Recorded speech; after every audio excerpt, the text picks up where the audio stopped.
Good afternoon. Welcome to the regular meeting of the Climate and Infrastructure Committee for April 24th, 2025.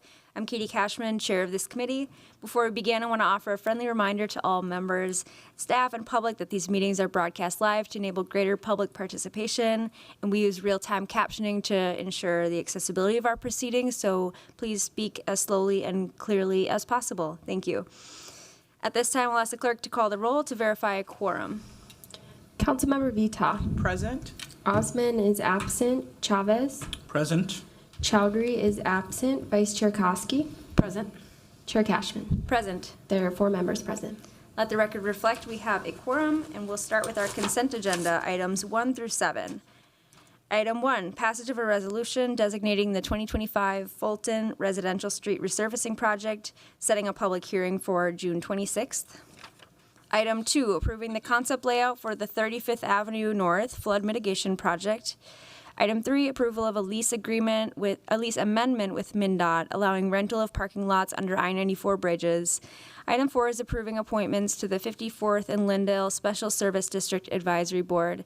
Item 5 is approving appointments to the Eat Street Special Service District Advisory Board. Item 6 is authorizing submittal of a grant application to the Minneapolis Foundation for the EPA Environmental Justice Thriving Communities Grant-Making Program.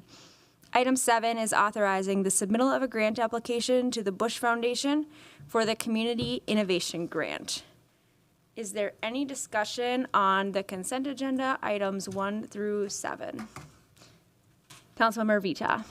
Thank you, Chair Cashman. I just wanted to quickly thank staff for the phenomenal work they've done on the 35th Avenue project. I see a lot of them here. This has been a long time coming. You all have done some great work on this flood mitigation project. I know that the Cleveland neighborhoods and Falwell neighborhoods are looking forward to the final, so thanks for the continued work, and I really do appreciate all of the community engagement you've done.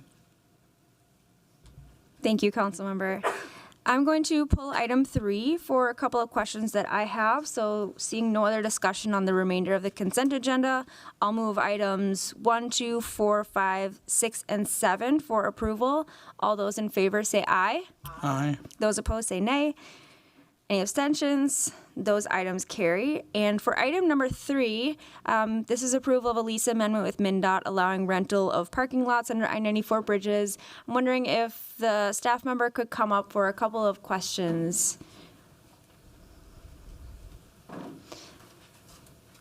Thank you. So my questions are really surrounding the conditions of a particular parking lot under 94, which is off of Glenwood in Ward 5 near International Market Square, which has 650 units of residential housing. So there's a lot of residents that are impacted by drag racing that's been happening in that parking lot since 2020.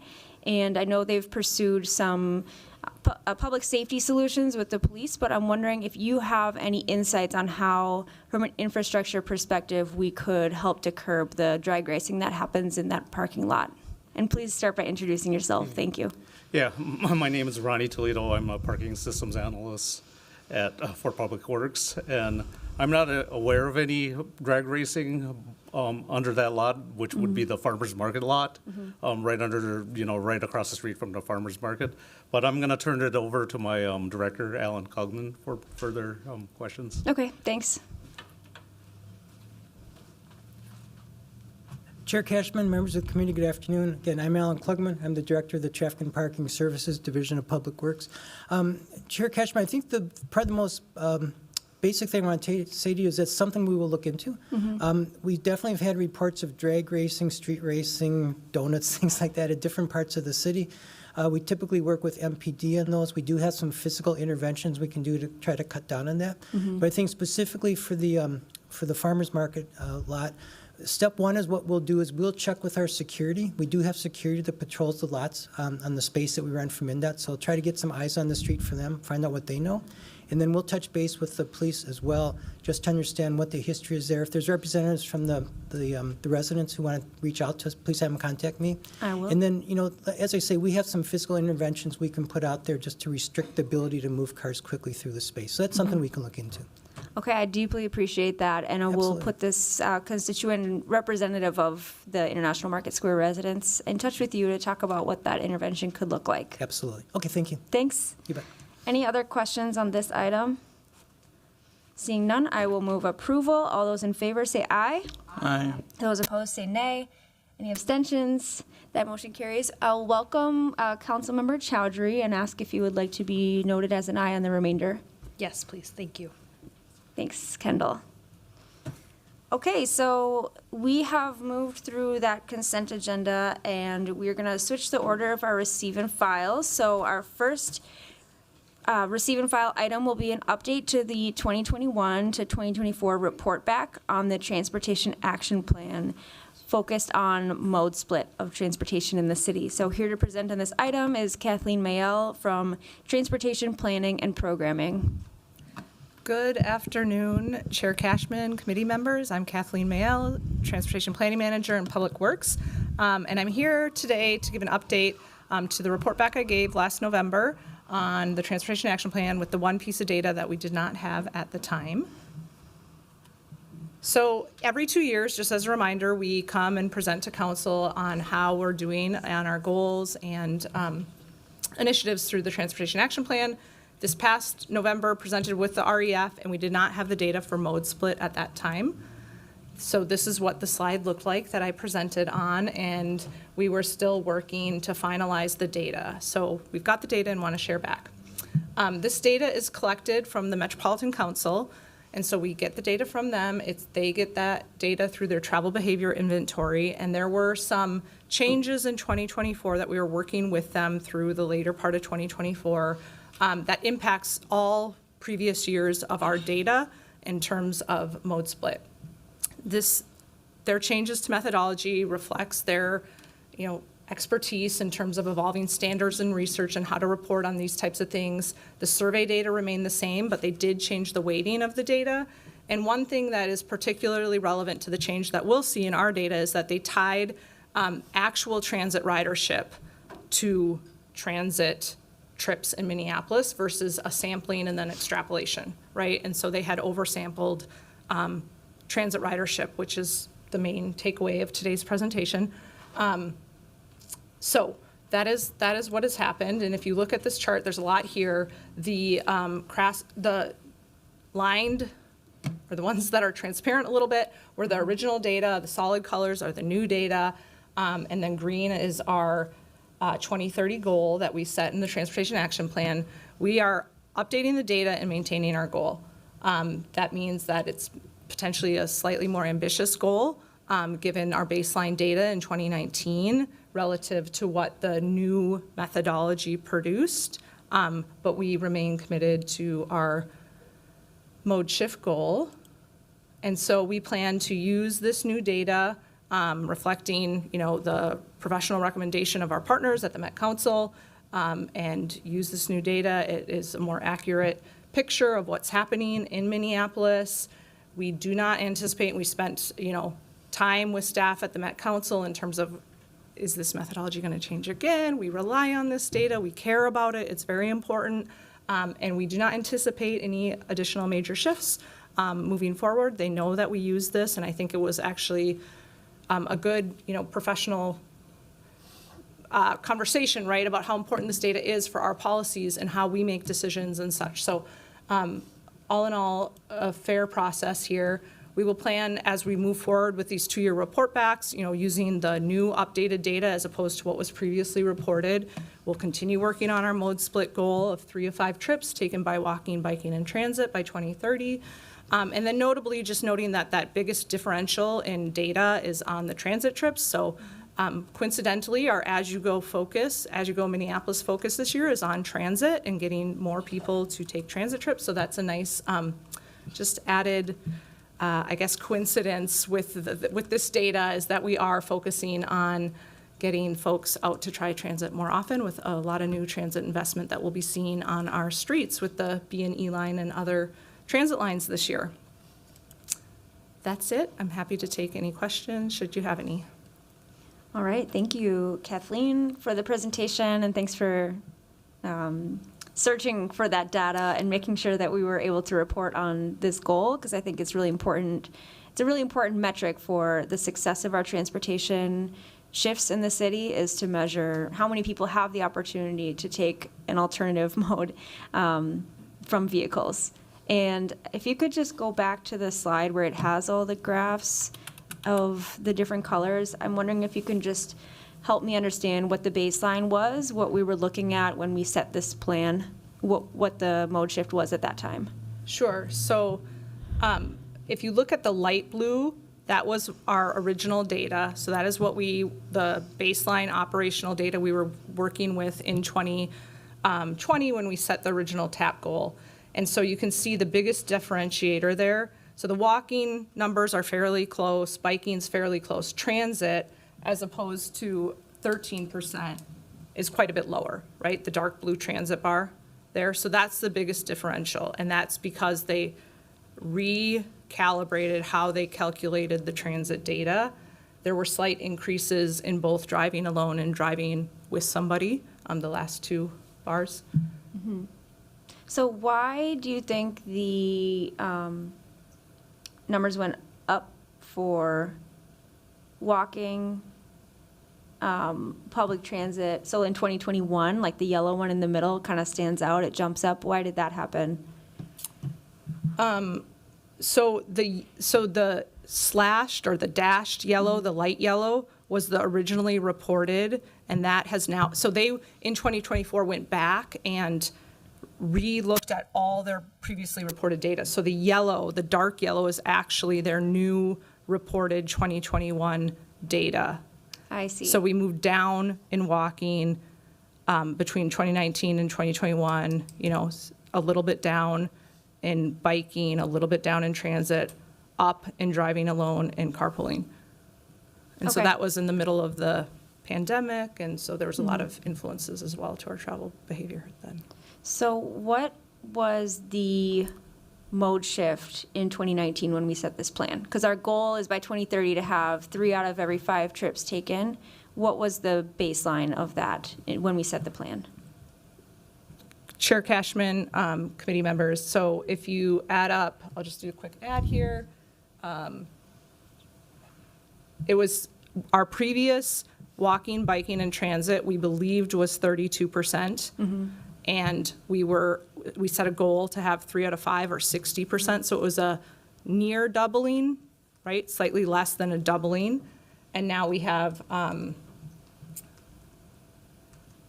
24 to 60. So we have a slightly more than doubling is the goal.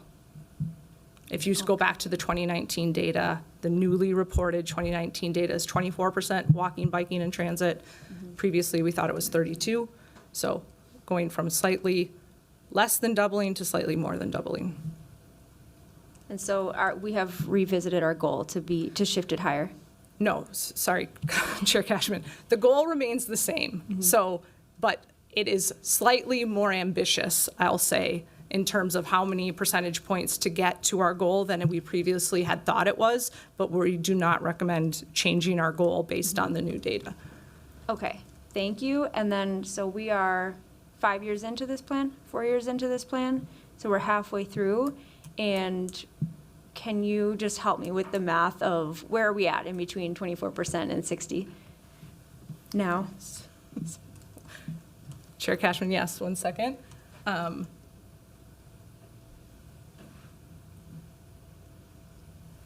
Okay, Chair Cashman, we are showing here 25% walking, biking, and transit in 2023 data. That is the latest data we have from the Metropolitan Council. We'll be getting data in 2025 that we'll report on in 2026. So that doesn't show a ton of change in terms of overall population, but we are making a lot of investments on our streets. And as I mentioned earlier, we are seeing a lot of new transit investments, safer bikeways, more large amount of safety and traffic calming and making it easier and more comfortable for people to bike and walk. But the numbers, this is a long process, and it was a big goal, and it remains a big goal, but one that we're committed to. And, first doing the infrastructure piece and the behavior change piece certainly takes longer. We have, since we started the Transportation Action Plan, or since it was passed, we have introduced our As You Go campaign, which really is about helping people connect and focus on this choice and mode shift. And so we have goals and hopes to continue that into the future to also bring that piece and hopefully support more people making a choice to walk, bike, or take transit. Okay. Well, thank you so much for tracking down this information and explaining the methodology. And it's nice to know we have a certainty about the methodology to continue tracking this for the remainder of the plan. Thank you. Any other questions from committee members? Okay, seeing none, I will ask the clerk to receive and file this report. Thank you so much, Thank you. Kathleen. Our next discussion item is a presentation for the Q2 update of implementation of the Climate Legacy Initiative. And here to give that presentation is Deputy Commissioner Patrick Hanlon from Sustainability, Healthy Homes, and Environment in the Health Department.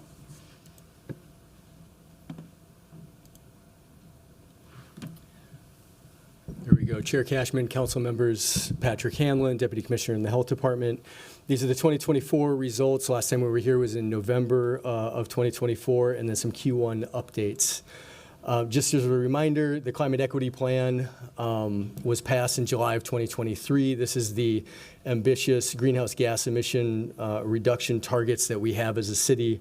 There's an arrow pointing to we are here. We should have some greenhouse gas inventories that will be coming out soon, and we predict we're right at that line, that trend line, trying to get to carbon neutral by 2050 and live within our carbon budget. And I just added a side note at the end of this. 2024 was the hottest year globally on record, and I think we beat that record by quite a long shot. And I think the second hottest year was the year before that in 2023. So just keeping that in mind as we look at these greenhouse gas emission targets. There we go. So these are the different areas of the Climate Legacy Initiative. So part of that Climate Equity Plan, the first big ambitious step is the Climate Legacy Initiative, and these are the different areas that the City Council and the Mayor's Office invested $10 million annually to address. These are the overall outcomes that we have for the Climate Legacy Initiative in this first year. Over 13,000 people directly served. That's people getting EV car share, green cost share program, trees. Those are direct services that went out to people. Over 8,000 tons of greenhouse gas emission avoided. Investments leveraged almost $50 million. And while we're doing that, almost 2,000 people in low-income situations received benefits of the different grants and different programs. And we have a target of what's called Justice 40, that at least 40% of our funding go to environmental justice communities, and we hit 61% of our money was invested in those environmental justice communities with over $15 million in annual savings. I think that's probably a pretty conservative estimate, and that's just a reminder that this is not only a sustainability issue, but it's an economic development tool for the city as well. These are the different partners. This is not even to mention our city partners, Public Works, and most departments across the enterprise that helped get this work off the ground. But these are our community partners, and nothing could have happened without the partnership of everyone involved. The first piece that I wanted to go over, and looking at those numbers, I also just wanted to state it would be pretty easy to defend to say that in this last year, in 2024, we did as much on climate change as we did the previous 10 years combined. When you look at all the numbers that we had in this last year, it's really incredible the work that all the community partners and city enterprise staff did. And the first piece I had on here is outreach and community awareness. And that's, we really have an equity-first approach. I mentioned those environmental justice numbers. When we're doing outreach, it's intentional outreach out in our communities. These are the different organizations that we've worked with, including neighborhood organizations. We have 3 resilience hubs that we're working on in North Minneapolis, South Minneapolis, in those environmental justice communities, 9 neighborhood organizations getting services out to folks, and 95% of the funding, or 95% of the work with our community engagement has gone to environmental justice communities. I'm going to keep repeating that throughout this presentation, with 21,000 touch points in those 13 community events promoting residential energy efficiency. For 2025 Q1 update is we are continuing to contract with community organizations like Community Members for Environmental Justice, CMEJ, reaching 650 people, continue contracting with our neighborhood organizations. They have a goal of 30,000 touch points, meaning reaching out to folks, 30,000 people. And then contracting with Unidos to deliver geographically focused outreach with a block-by-block approach, looking at our environmental justice communities, looking at the areas when we do equity in climate action plans of the past. It's looking at low-hanging fruit. In a climate equity plan, you're looking at moving the hardest pieces to move first. So it's really going out to those places where we know have the highest energy burden and making sure folks are aware of the resources that are available to them. Communications and marketing, this is really unique. We don't often have the opportunity to have a marketing budget in the programs that we run at a government level, and we've seen a huge difference in having a strategy around our marketing and really having brand awareness. This is just an example of our tree program, but all of the different programs have that, and you may see some of this around in different advertisements across the city, the same sort of branding and having our Minneapolis brand there as well. We do out-of-home, that's a marketing term, looking at different approaches, so radio, looking at local community publications across the city. We have press conferences, news conferences that we're going out and broadcasting the different events that are going on. And of course, social media, web and social media presence. We've seen a huge uptick in the folks that are visiting our websites and visiting our programs because we have a marketing approach. You can see there almost 1 million total ad views with the different programs that we've had. Green cost share, this is an example of green cost share digital strategy, and this is what we do with all of our programs, focusing on North Side Green Zone and South Side Green Zone. These are programs that are available citywide, but we really focus in those areas and making sure people are aware of the resources available to them. Telling our story, we are good at putting together graphs and charts. It's often difficult to tell the immense amount of stories that are going on and the impact that these programs have in saving people money in their homes and their businesses. And so we're trying to do, we did a lot of stories last year, and we're going to continue to do a lot of stories this year and getting those personal stories out into the community. Green careers, I'd say this is one of the biggest lifts in terms of creating new programming. As all of these new investments in energy efficiency and solar and renewable energy come out, we need the people that can do that work. And so part of getting the people into that work is letting them know that these opportunities are even out there. So going out, again, I'm going to keep repeating that in the North Side, South Side Green Zones first, available across the city, but getting exposure to young adults and youth in energy efficiency, renewable energy, green infrastructure, pollution prevention programs, and getting them exposed to these different programs, general education, and then when we have the opportunity, getting them accredited training so they have a tool in their tool belt if they want to go out and get jobs in those fields. And then they are a triage point going into CPED, who really specializes in workforce programs. So these are the different green training programs offered. I'd say that's 4 or 5 times the amount of programs offered in years past. We had a goal of training 200 people. We trained 488 folks through that program. 69% of the participants are BIPOC, and just a reminder that 60% of our city is white, and so that number is outperforming.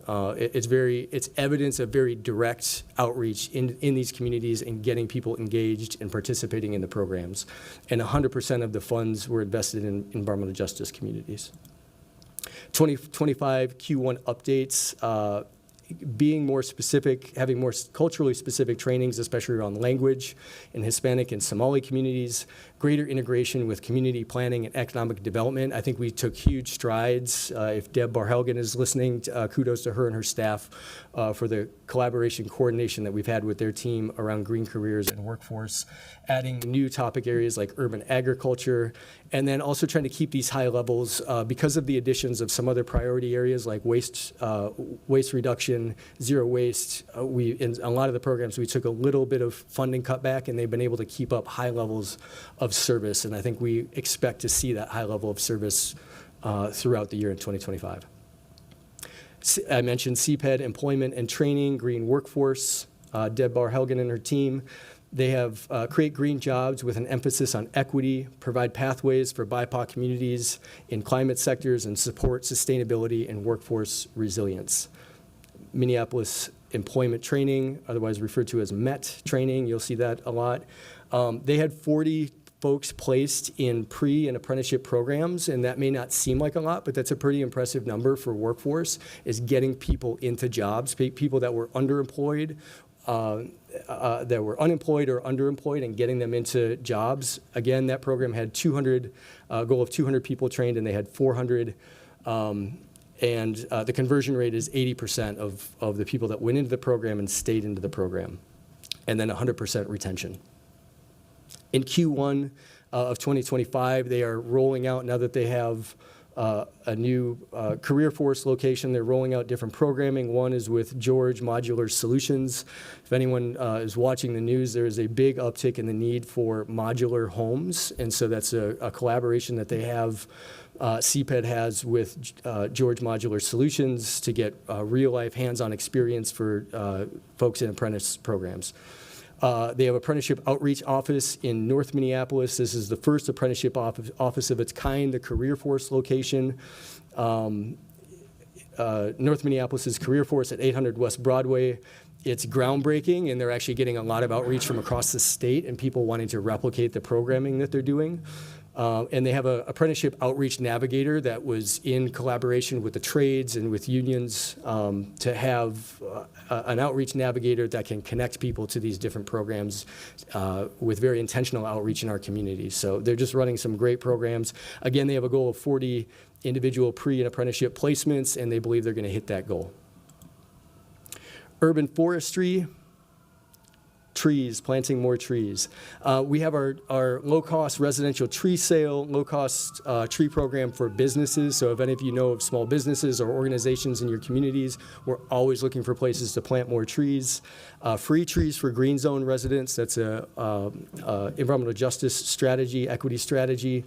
And then community tree workshops, tree outreach engagement with our host of different partners that we have in that program.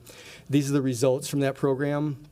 Of around 3,000 trees planted, around 250 with small businesses and organizations. And then we have 3 new staff hired, and we believe that they're going to be key, them along with our community partners, in addressing this issue. Is that I think we like to, when we're really successful in addressing equity or environmental justice issues, we'll tell you about it. We'll also tell you when maybe we're not doing so well. And I think this is an area where we tried to create environmental justice strategies, and they're not landing as well. And so in this next year, this map is showing where trees were planted, definitely planting more trees. And so an approach that we've taken is to maybe not focus on scaling the volume of trees, but really looking at areas where we need to plant trees. So North Minneapolis, after the tornado went through, that neighborhood still hasn't recovered and planted trees, recovered from that tornado. So looking at ways that we can get more trees planted in North Minneapolis and South Minneapolis. This is actually an opposite view of a lot of the programming that we have in some of our other areas. So ways that we're looking at doing that, we still have our city tree program, like I said, that's free for Green Zones members. We have north side and south side specific outreach with Reg Services. So we have an $8 million USDA grant, and we're looking at areas where we have ash trees coming down, and those are, a lot of that funding is going to be going into North Minneapolis and South Minneapolis. And so how do we get tree replacement as we go in and do those, taking down those trees? We have an event in North Minneapolis at Utapils, Leaf and Learn. It's a tree care festival coming up May 31st. We are doing more, like I said, in our marketing. It is especially true with our tree program, is having more language-specific programming that we have. And then we have our spring tree distribution on May 30th through June 1st. And then we'll have a fall event that will be coming up as well. And we can always use more help getting the word out about trees and planting more trees. The next up is biochar carbon sequestration. That is, for those of you listening to this for the first time, I'll try to make this as easy as I can. Wood waste is, so it's taking wood waste and turning it into a soil amendment through pyrolysis. It's basically heating up wood to 700 degrees till it turns into a form of char. It improves urban soils for nutrients and creates resilience in soils to drought. And keeps nutrients in the soils for the plants. It sequesters carbon for over 1,000 years. And these are the different partners that we've had in doing successful projects across the city. I won't read through all of those, but we've had a lot of success in this program. And the project path for this is to have a production site. That drawing that you see up in the upper right-hand corner is actually the schematic of the facility where we're going to be producing biochar. The pyrolysis unit is purchased and awaiting site development. I want to say a big thank you to CPED, Public Works, and Property Services for their assistance last year, and we had to go back to the drawing board and getting this project put together. We are looking at construction completion in the summer of 2025 and production in the fall of 2025, and we'll have credits, Puro Register credits, so those are carbon credits. And this is the first program in Minneapolis that is carbon negative, so in hitting our goals, it gives us the opportunity to have carbon negative approaches. So that the groundbreaking for this is actually next week, April 30th. We'll be producing 3,000 tons of wood waste will be converted into biochar annually, and that's the equivalent to 1,500 tons of CO2 reduced, and then getting biochar distributed throughout the city of Minneapolis, and probably having some free programs for community gardeners and urban gardeners. Homegrown Minneapolis, this is really the frontier if you're talking about climate work. These are the different partners that they worked with. In terms of, if you look at anyone from urban farming groups to Cargill, they're looking at how do we do carbon accounting and how do we associate our food and agriculture uses to the carbon intensity of those uses. So these are the focus areas: sustainable growing, season extension, energy efficiency, waste prevention, wood waste prevented, and then again, prioritizing racial equity. This is the numbers from the this is the projection for the 2025 Homegrown Minneapolis is 100% of the funding, again, going to environmental justice communities. We have $180,000 in contracts to 14 different groups. And again, this is an area that we have reduced financial capacity, but they're looking at how do they continue on the great results that they got from last year. And we're looking at about 2,000 metric tons of CO2 emissions. And like I said, we're looking at ways, and this group is focusing on ways that they can do that sort of carbon accounting. And that's kind of an area where the entire field is looking right now. EV charging infrastructure. John Lundstrom has run an amazing program, as you've probably gotten updates here in EV charging. The EV spot network, 32 charging hubs, 130 ports, 6 fast chargers, which are great amenities to have in the city. And these are the different locations served here in Minneapolis. Their outcomes have been phenomenal. They have curbside EV readiness completed in February. They procured 48 dual chargers for municipal ramps. They completed the build out of 32 Minneapolis on-street charging hubs, crafted a rapid maintenance plan to expedite charging repairs in 2025. In Q1 already, they've completed and submitted a 2024 expansion of site selections working with Excel to get more chargers out there. Looked at our fleet for charging city vehicles, worked on launching a joint advertising campaign for our car to get more people into sharing of those vehicles, and working to integrate charging sessions management into Minneapolis parking apps, so it's more seamless for our users out in Minneapolis. These are the program metrics. This is what I'm saying is outstanding. 165,000 EV car share trips. 890, it's the equivalent of 890 homes being net zero in terms of the carbon emission reductions that they've gotten, 43,000 EV charging hours, and they just do an amazing job of tracking every last bit of the program so people can feel comfortable that we're being good stewards of their dollars with these programs. Almost 14 million, or almost $15 million in estimated savings in transportation costs for people. The Green Cost Share program is the last one I'll go through. The Green Cost Share program is incentives. It is the biggest amount of dollars that are going out into the community for solar, energy efficiency, air pollution reduction, and projects with businesses, property owners, and benefiting renters as well. There's a 0% residential efficiency loan. We have a citywide bonus rebate program that we came up with, Center for Energy and Environment, that includes windows, one of the only places I know of in the country where we do triple pane windows. Low-income programs for low-income renters through Frontier Energy, which is really successful, and we're getting a lot of uptake in that program. We have large greenhouse gas reduction funds, and then major new efforts as part of that large greenhouse gas reduction is looking at network geothermal. How do we get people off of using gas, and then block by block rollout? And those are the different partners on the right there involved with that program. This is my favorite two slides of the presentation. This is before the Climate Legacy Initiative. This is the results we were getting. We were getting calls from people across the country wanting to know about our incentive programs. We won awards at that time for our environmental justice approaches, and we had a lot of success with this program, and I think is a reason why we had a lot of investment in this program. This is with the Climate Legacy Initiative. Those are the results that we got this past year. In fact, I was told before coming in here, we're actually up over 1,100 projects that came in. So when I say that, we're doing more, we did more this year than we probably have in the last 10 years combined.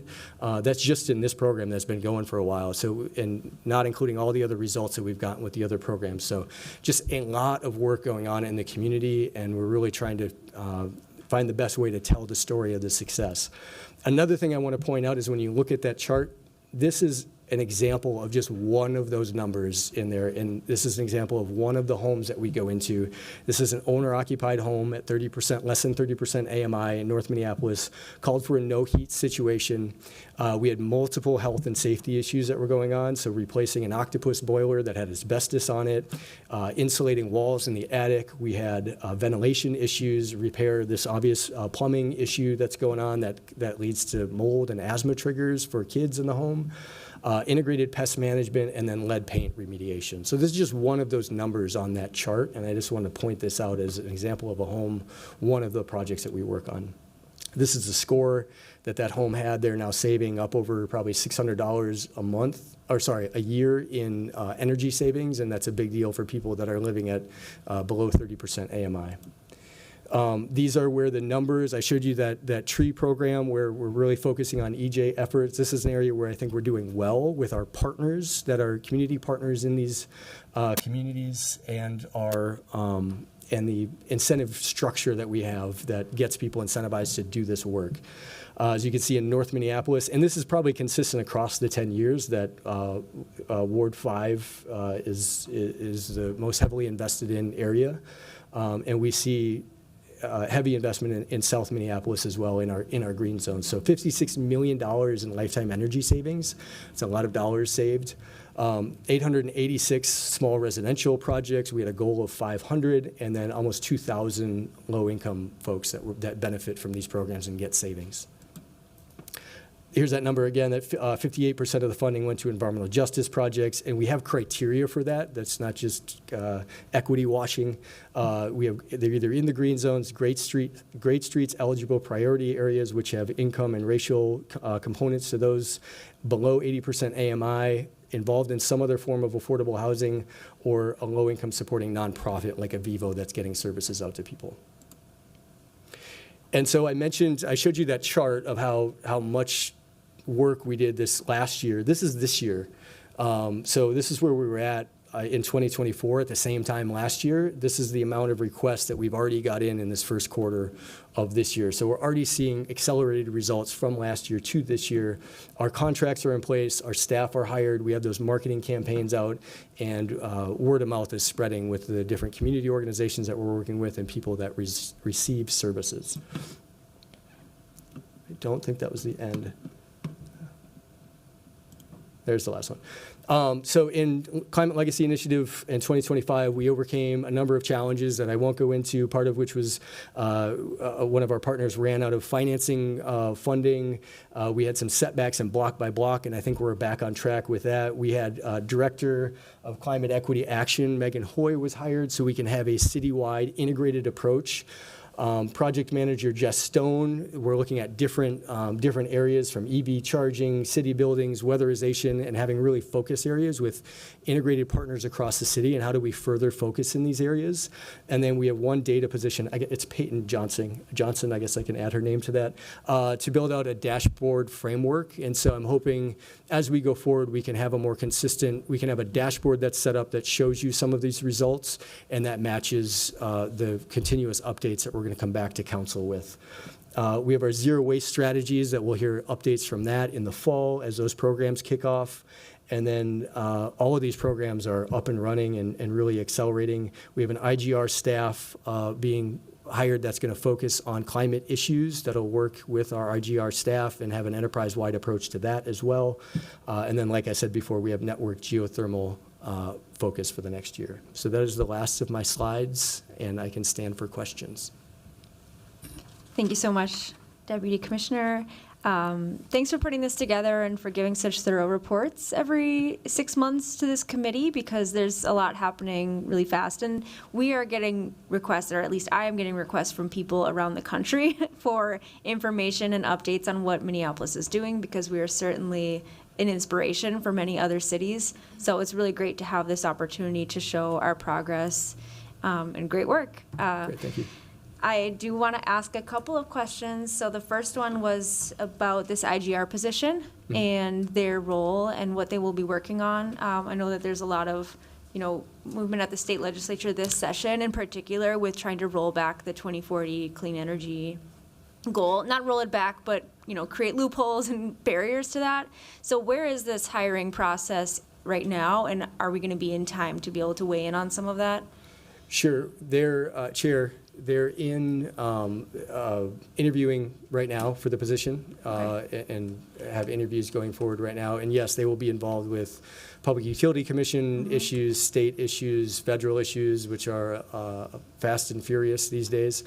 And so, yes, looking at all of those issues, and we have staff right now with Megan Hoy and Alice Freilich and her team in sustainability are looking at issues, so we can provide an update on any issues that you want right now. But this person will be focused in that area, similar to how Stacy Miller was when she was with sustainability. Okay, thank you so much.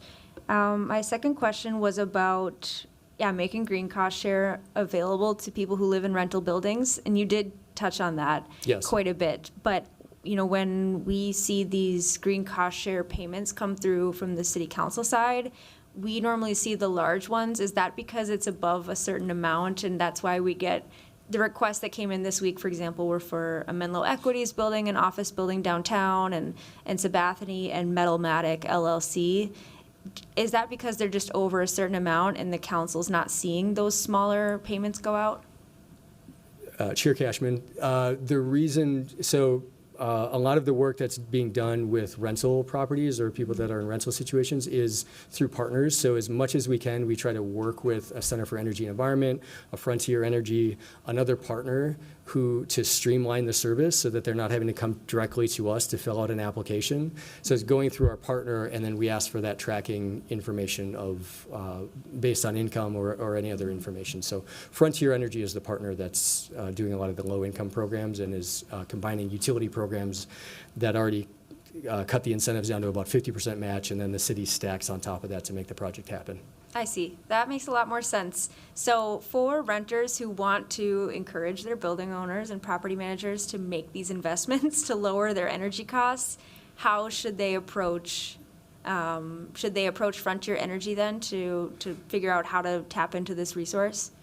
They should be able to go directly to our webpage, and our pages will lead them to either to Center for Energy and Environment or to Frontier Energy or they can also contact their utilities for any programs that are available, and it will direct them all. They'll all direct them to get our funding.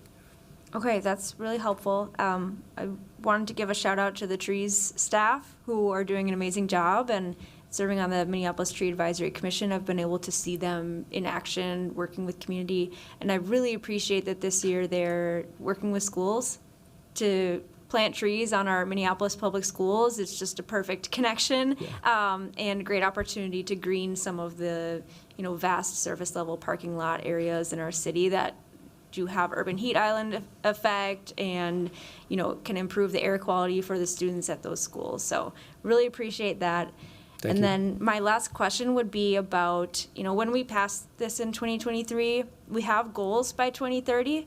It looks like you're doing a lot of data collection, but some of the goals are pretty hard to track. And I'm wondering if you could provide, in the same way that the Transportation Action Plan is giving 2-year updates on our mode shift goal, which we just heard, I'm wondering if this is an appropriate year and if you'd be prepared by the end of this year to give us an update on the big lofty goals we have in this plan, one of which being reduce fossil gas emissions citywide by 35% by 2030.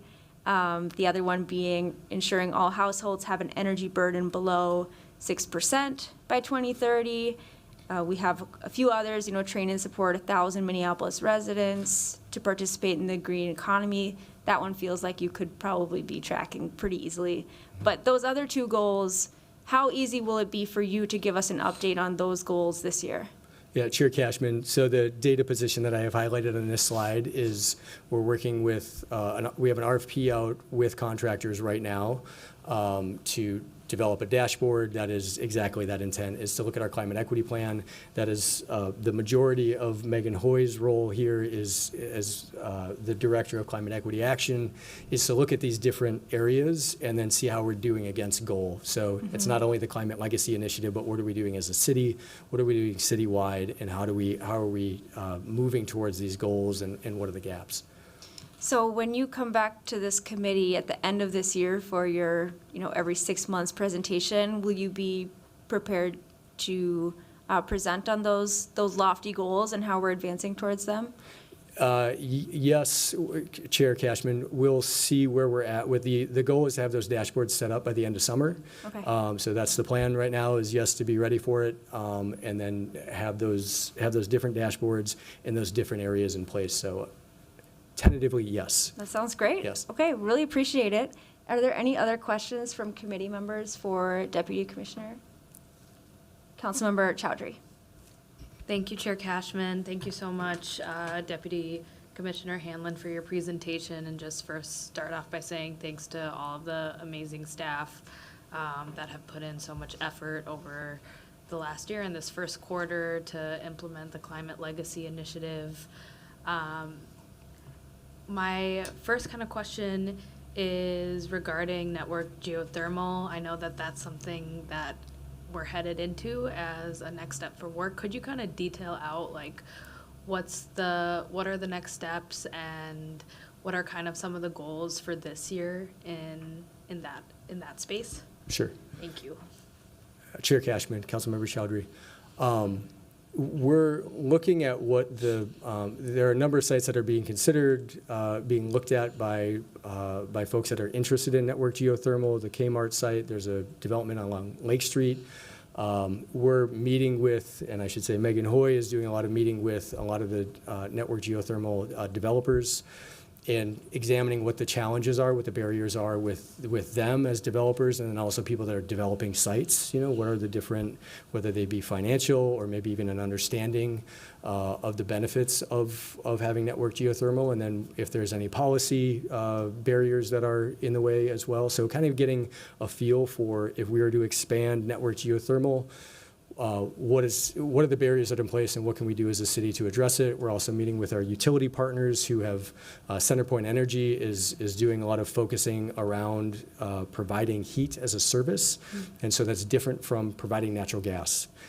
So they're looking at how do we provide heat for people, and when you just are looking at providing heat for people, that can include network geothermal as part of their service. So they're also looking at that, and so we're trying to get a lay of the land right now. And while there are some projects moving forward, we're a long way from citywide adoption of that type of approach. And so what does it take for us to not only get these projects in place, but then scale from there?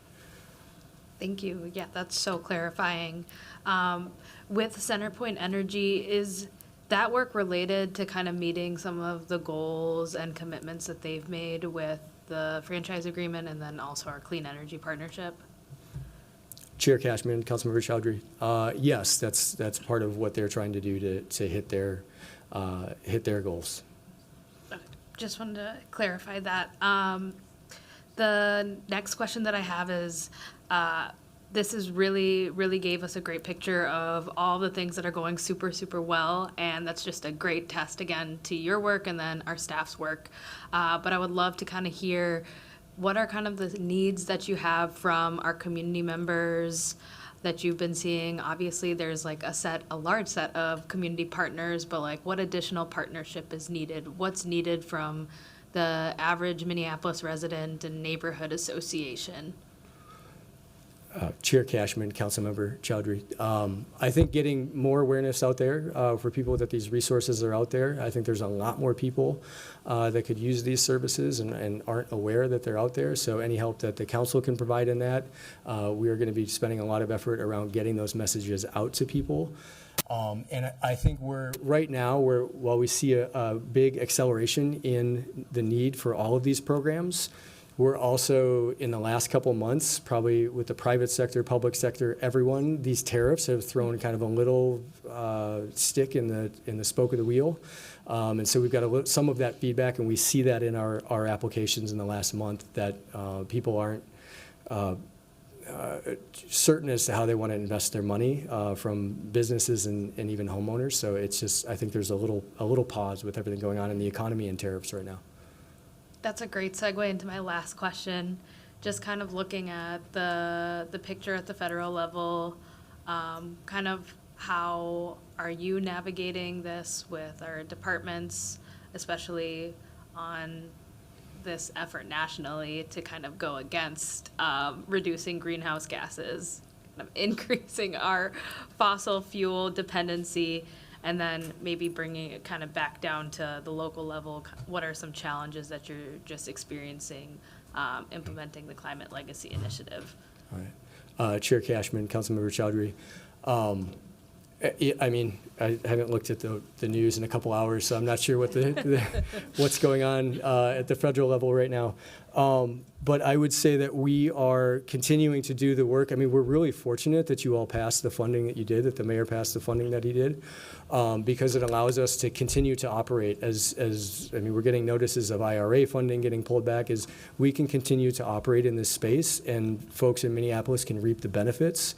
I pointed out that it's not only about greenhouse gas emissions. People are saving a lot of money. If we tally up all the green cost share projects, it's over $200 million in savings. So people in this city are becoming financially more resilient, and not only more resilient to climate change, but financially more resilient, and that helps in economic times like we have as well. So, I think we were hoping to continue on a lot of that IRA funding. It would have helped if some of our partners, in fact, with our block by block approach, we're running into some challenges there with some funding that was coming from the federal level and trying to figure out a different funding partner. We're also hoping that some of our foundation partners will step into that space the way that they did during the first administration, with Bloomberg. So we have our eyes wide open in terms of what the opportunities are that could help us accelerate some of this work, and then, playing defense where we have to on programs. Great. Thank you so much. Really appreciate it. Thank you. Okay, so Thank you, Councilmember Chowdhury. Seeing nobody else in queue, I will ask the clerk to receive and file that report. Thank you again for the presentation, and thank you to all the community members who are here, bearing witness, holding us accountable, pushing for more funding, getting the word out into community. Yes, you are the reason for all of this, so thank you so much. And without any opposition to adjourning the meeting, we have concluded all business and stand adjourned. Thank you.